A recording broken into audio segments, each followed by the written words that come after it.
Pembelajaran berbasis proyek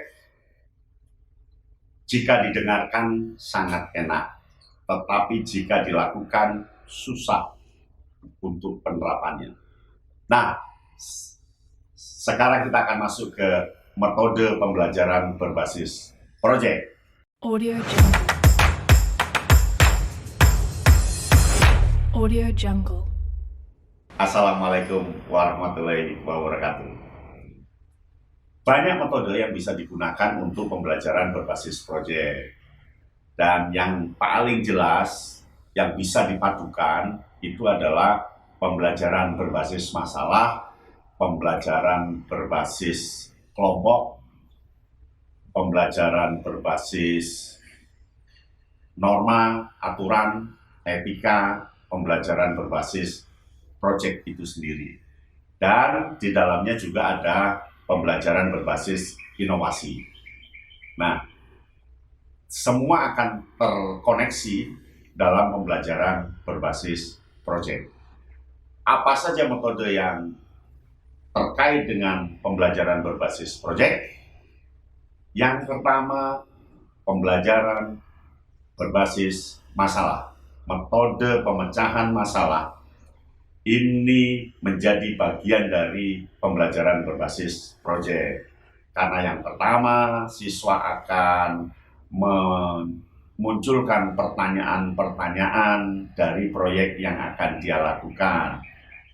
Untuk apa proyek ini, desainnya seperti apa, sebelumnya yang sudah ada itu seperti apa, dan sekarang harus dikemas bagaimana, mengapa proyek ini diperlukan.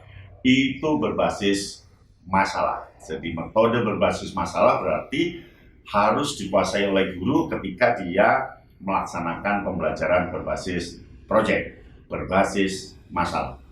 Yang kedua, metode berbasis kelompok. Jadi guru harus handal juga, harus pintar, harus pandai menerapkan metode pembelajaran kelompok. Jadi dari masalah itu dipecahkan bersama di kelompok. Sebab kalau nggak pandai nanti siswa akan memakan banyak waktu lama, malah berantem sendiri, gelut sendiri, jadi tidak enak. Dia harus berkelompok untuk mendiskusikan, menjawab pertanyaan tadi sampai memunculkan proyek yang bagus bagi dia. Jadi metode yang kedua yang ikut campur dalam pembelajaran berbasis proyek adalah metode berbasis kelompok. Yang ketiga, itu metode pembelajaran berbasis inovatif.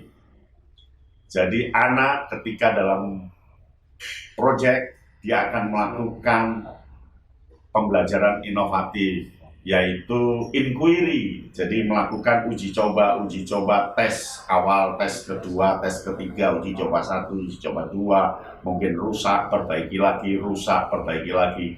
Berarti ada metode pembelajaran inquiry. Dan masuk ke berbasis inovatif yang discovery. Jadi anak mungkin istirahat, jenuh memikirkan, belum menemukan konsepnya, dia bisa jalan-jalan, pada suatu saat dia punya ide. Itu discovery. Nah, yang ketiga mungkin metode pembelajaran inovatif apresiasi. Mungkin saat santai ketika dia diskusi belum menemukan gagasan, dia bisa lihat film dulu, dari film itu dia mengapresiasi baru menemukan inovasi. Jadi metode pembelajaran yang ketiga yang mendukung pembelajaran berbasis proyek itu adalah metode pembelajaran inovasi. Nah, yang keempat tentu metode pembelajaran menulis. Karena siswa akan menuliskan langkah-langkah proyeknya, alasan mengapa membuat proyek, proyeknya seperti apa, dikembangkan bagaimana. Maka di sana ada metode pembelajaran menulis. Nah, ini melibatkan guru bahasa Indonesia, melibatkan guru-guru lain. Jadi ada metode pembelajaran menulis, sehingga siswa tidak hanya proyek jadi, tapi dia mampu menuliskan, mendeskripsikan, menarasikan proyek yang dia lakukan. Itu yang keempat, metode menulis. Nah, yang kelima itu metode pembelajaran presentasi.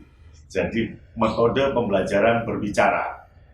Jadi anak diajari bagaimana presentasi, anak dilatih presentasi, kemudian suatu saat sampai dia mampu mempresentasikan proyek yang dia lakukan. Nah, metode pembelajaran berbicara ini libatkan guru bahasa Indonesia untuk melakukan metode pembelajaran berbicara. Nah, yang keenam itu adalah metode pembelajaran analitis. Jadi anak diajari menganalisis, menghubungkan satu dengan yang lainnya, menghubungkan jaringan satu dengan yang lainnya, dan sebagainya. Metode analitis ini tentu melibatkan guru matematika. Nah, itulah metode pembelajaran yang dipakai untuk mendukung metode pembelajaran berbasis proyek. Ada 6 metode yang mendukung. Itu standar. Tentu masih ada metode-metode lain yang diperlukan untuk berbasis proyek, bergantung proyeknya apa. Demikian ya. Paham? Pasti paham. Salam kaya Nobita. Audio Jungle. Audio Jungle.